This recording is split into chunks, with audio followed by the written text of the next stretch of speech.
And now we can go to the next point for the agenda for today, to a keynote speech. And indeed, we all know that it's very important to plan the future, to have policy strategies and vision for regional development. In other words, we need to think about the strategic foresight. So that's why we thought it's important to talk about it today. And it's a great pleasure for me to invite an expert on this field, Peter De Smedt.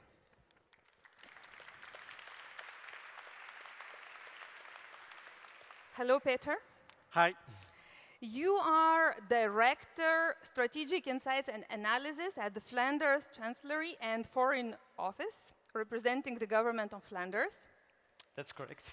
You told me that it's more than 20 years you work on the strategic foresight topic. Yep. Yes. And you are still passionate about this topic, right? Definitely. And like for the last years, we have seen a lot of disruptions. So it's really the time for regions to engage into foresight. And that's my story that I want to share with you. We have been doing that in Flanders. We have been collaborating with other regions. And we have some lessons. And we also have a kind of call for action. Yes.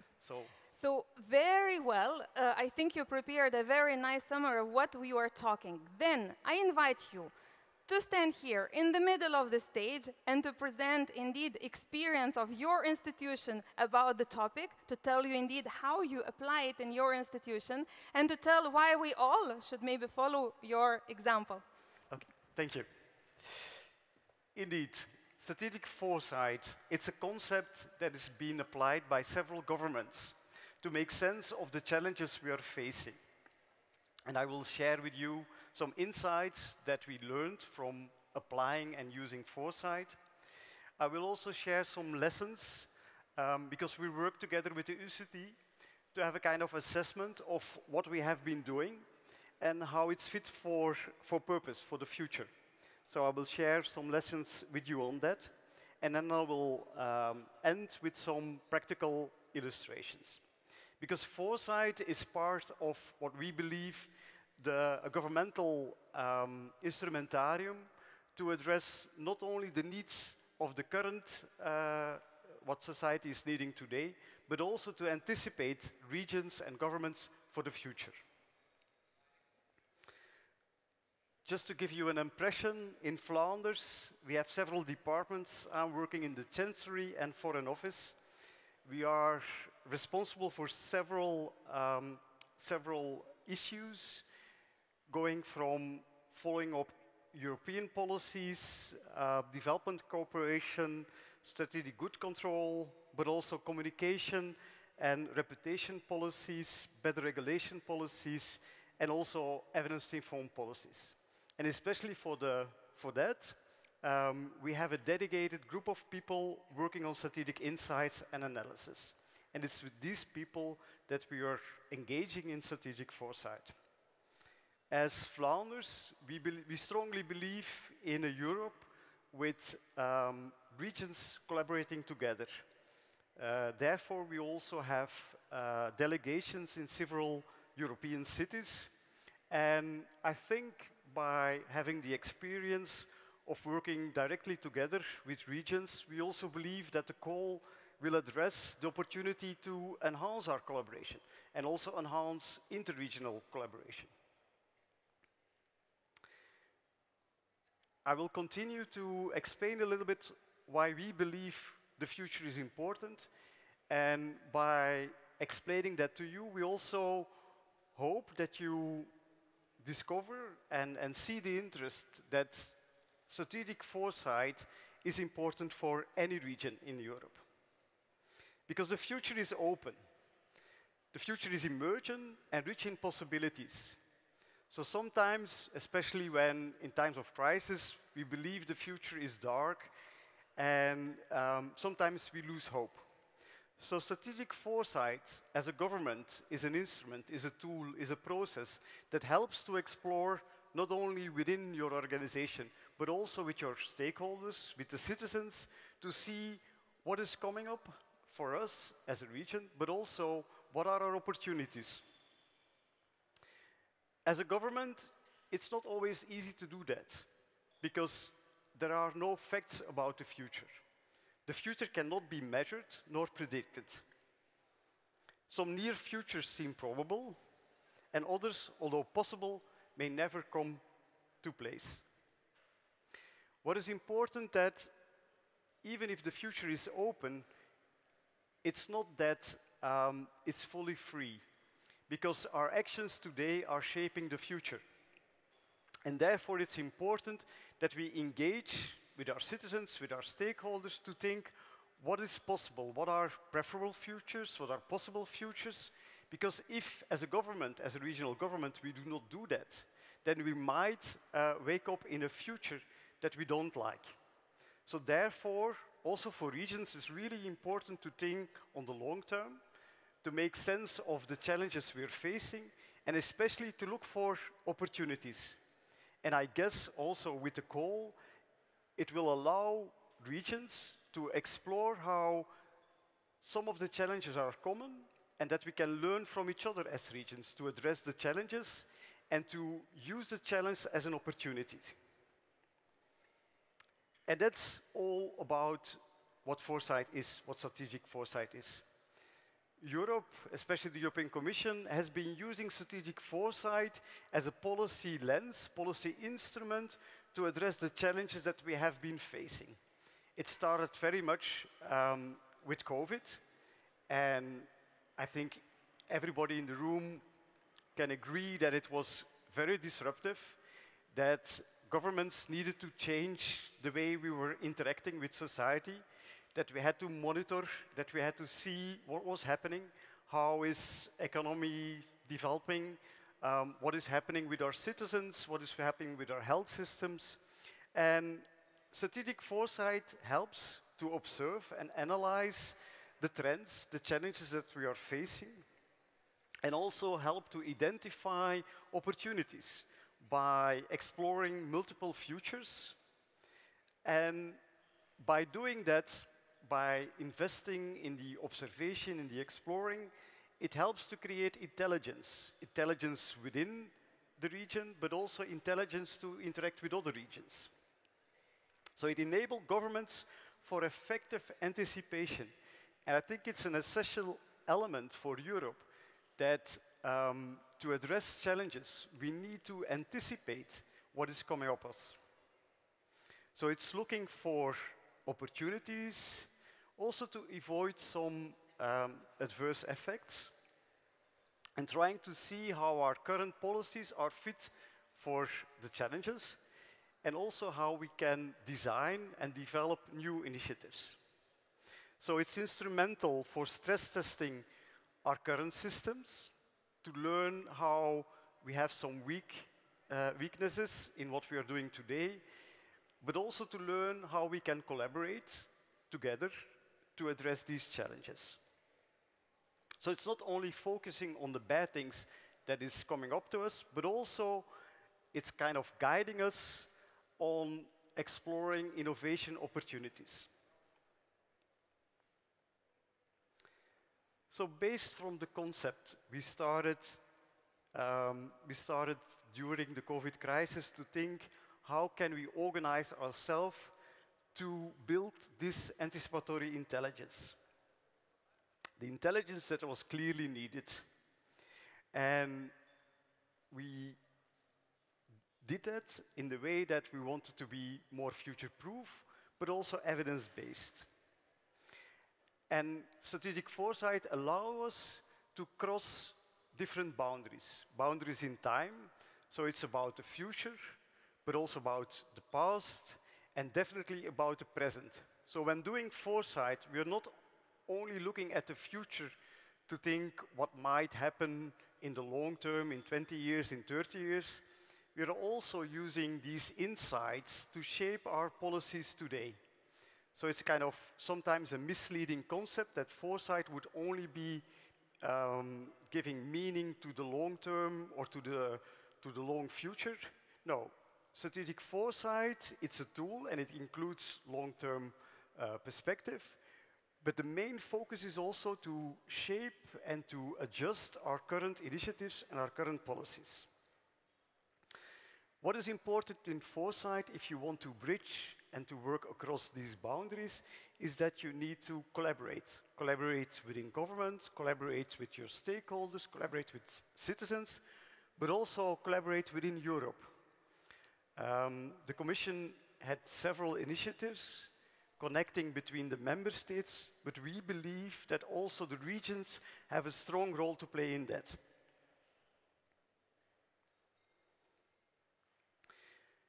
It's not easy, especially in times of crisis, to convince your politicians in the added value of investing time and resources in building up this intelligence. And to do that, we framed 4 different functions to better explain what foresight is. And we believe that this can be an inspiration for other governments to also engage stronger in foresight and also to find resources so initiatives can be developed.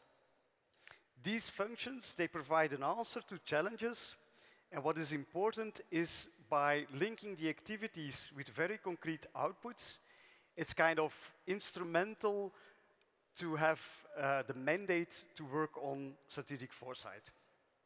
So we have 4 functions, and it all starts with the discovery. What is out there? What are the trends? What are potential disruptions around us? We can use trend analysis, we can look at weak signals, we can make sense of it with causal layer analysis. There's a lot of instruments in there. So that's the first function, and it's quite important. If you have a mandate to work on foresight, but people are expecting a vision, and then you only do discovery, then of course there's a mismatch. So it's really important to be clear what is needed and what is possible as activity that you can do. So the first is the discovery. What is coming up? The second one is then to engage, for instance, with scientists or with stakeholders, to explore and to build up the intelligence that is coming out of the discovery. And then thirdly, to map it, to link it with your current policies, and to look for opportunities and challenges. Also there, different instruments and tools are available. One of the most known and applied tools are explorative scenarios. And then finally, the 4th function is the create function. So in the past, a lot of foresight initiatives, they stopped on creating, for instance, a scenario report. And that's a pity, because the most important learning and the most important value for governments to engage in foresight is to link the scenarios with the current initiatives, with the policies. And it helps to create visions, it helps to build roadmaps for action, but it also helps to create coalitions for the future. And that's why I see that in the 3rd call, having governments as a strong team, that it's really an opportunity now. We have learned from the crisis.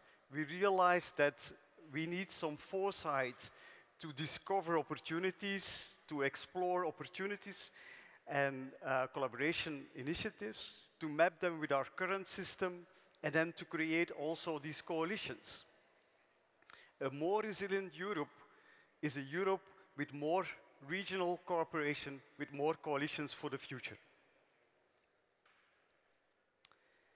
The second point of my talk, I want to share with you some insights that came off an assessment from the UCD.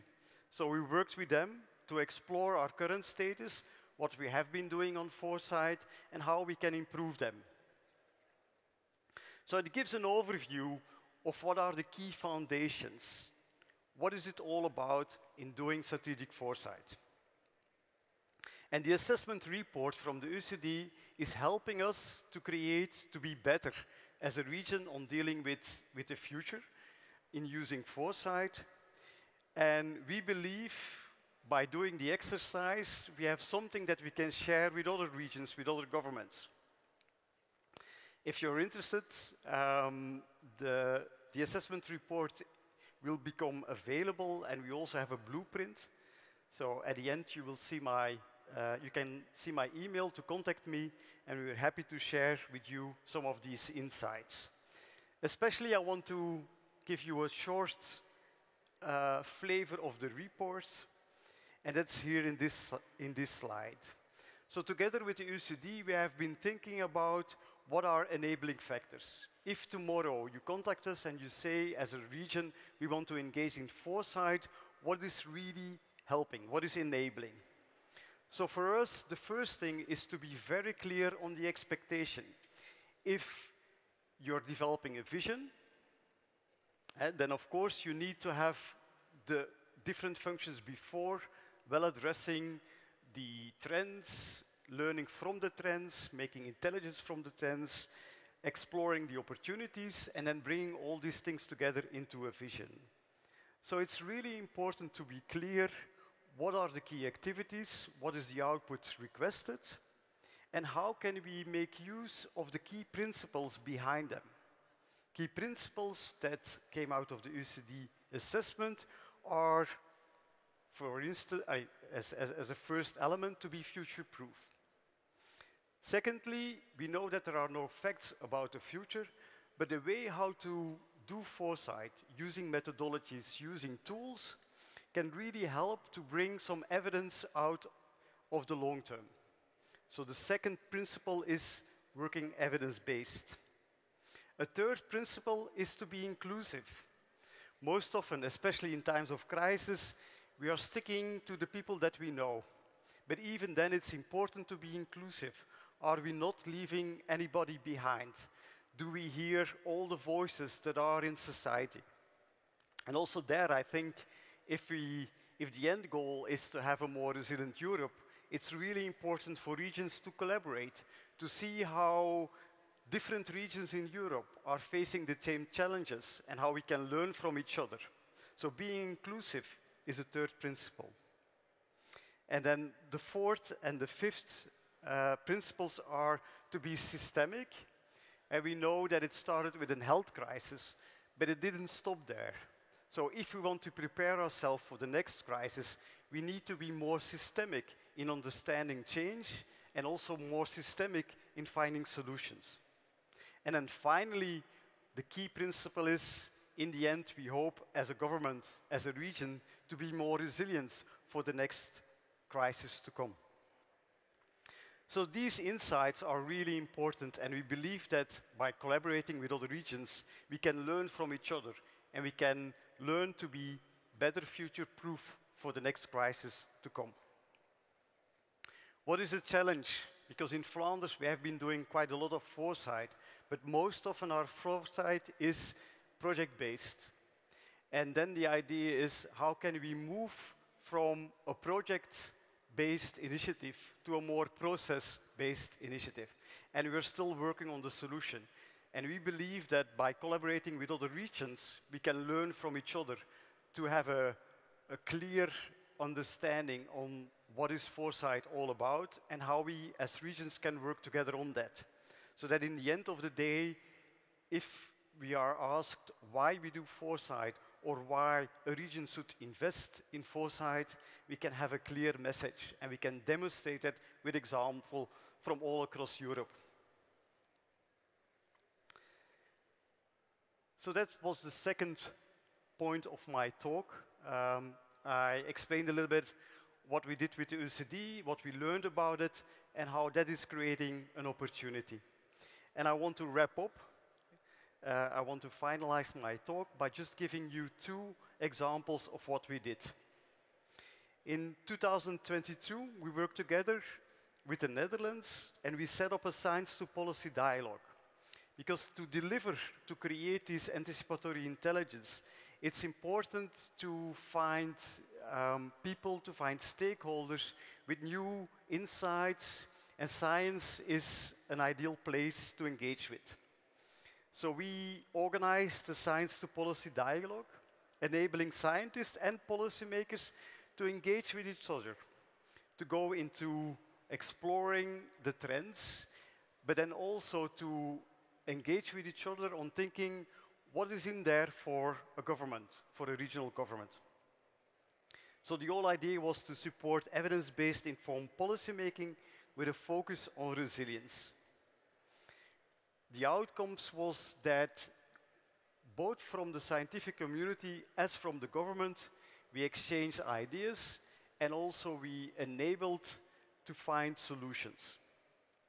5 topics were selected. You can see them on the slides, and the outcomes were published in a dedicated journal. Then the final example that I want to give is a mapping example. Last year, we worked with 10 regions in Europe, and the idea was to explore global challenges based on the work of the European Commission, and then looking for common challenges. So we started with a trend analysis. From that, we developed 4 scenarios, 4 explorative scenarios. We then used some dedicated insights. In this case, we used Future's platform. That's a spin-off of a Finnish university. So we used these intelligence to have more coherent scenarios.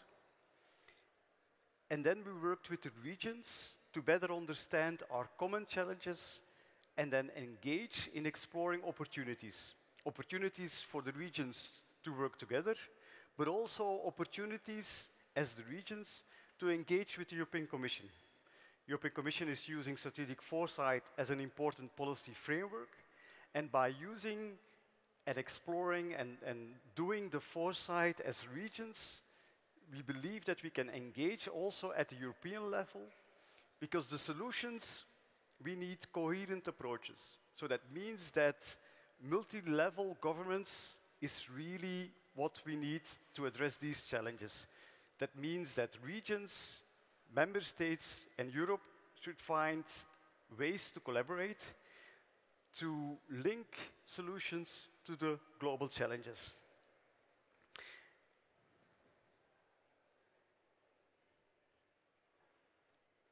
I guess my last slide disappeared.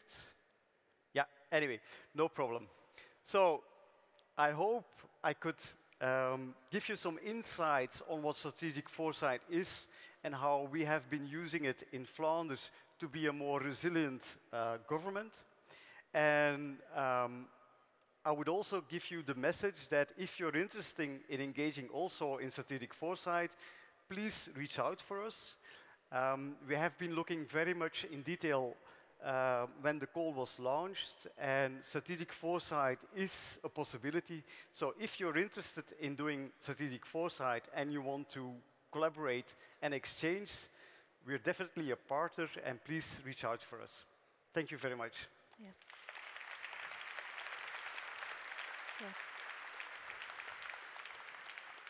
Yes, we can put the clicker, I think, on the table. You're right, you are done with your presentation, but I don't want you to leave the stage so quickly.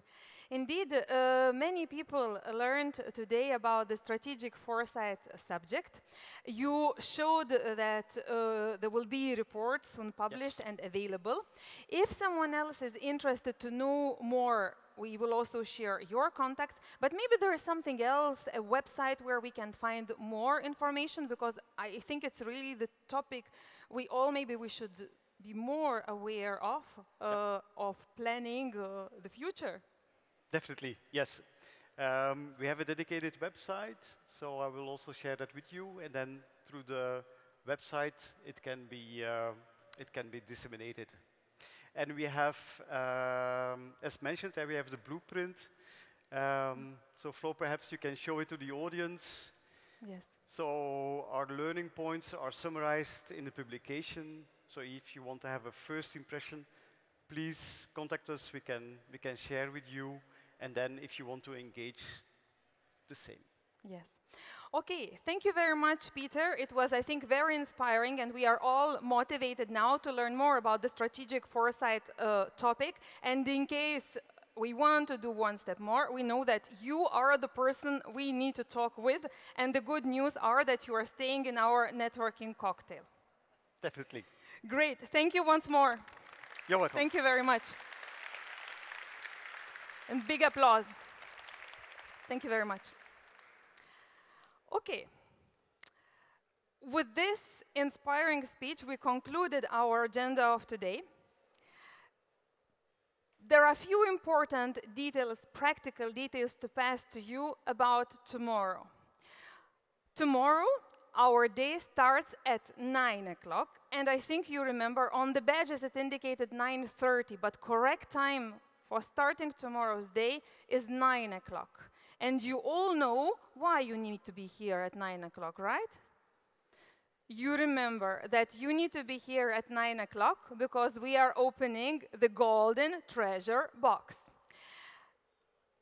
For the rest of the day, after doing that and learning indeed, because all the morning will be dedicated to the policy learning platform, the second pillar of the program, you will have the Zoom-in sessions on various topics or will go to the study visits.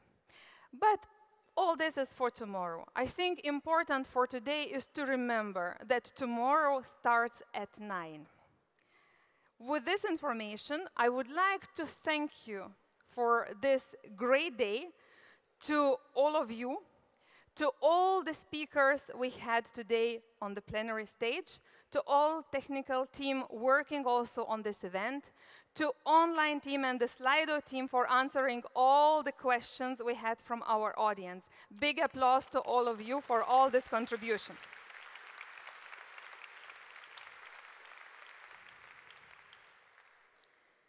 The ones who are following our social media posts know that our director promised something for this evening, and that was the entertainment. And now we are about to start the cocktail, and we invited an Antwerp-based DJ. DJ Oliver will be entering our stage, who is known for electric mixes that transcend borders. And by blending various genres of music, Oliver will create for us a lovely atmosphere to continue our connecting talks during this evening. Have a nice evening to you, everyone, and warm welcome to the DJ Oliver.